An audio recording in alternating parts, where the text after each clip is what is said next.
एउटा प्रकृतिको बेग्लै छटामा छु म। घाम लागिरहेको छ। घाम बिहान घडीमा 6 बजेको छ ठिक। आज शनिबारको दिन एकदम रमाइलो। म पसिनै पसिना पनि भइसकेँ।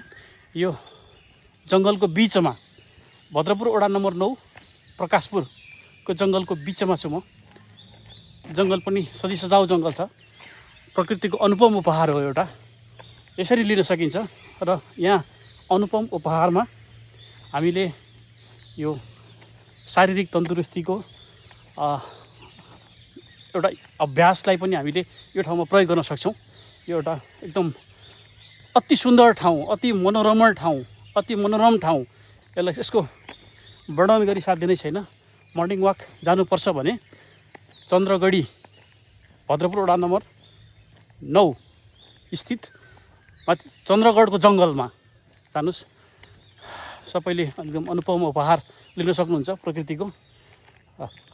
यो नै एउटा ठुलो चाहिँ एउटा उपहार हो, प्रकृतिको एउटा ठुलो उपहार हो। हामीले यसलाई चाहिँ एउटा युटिलाइज गर्नुपर्छ, प्रयोग गर्नुपर्छ। सधैँ नै हामी सुतेर नबसौँ। हामी सुत्यौँ भने जिन्दगीभर सुति नै रहने हुन्छौँ।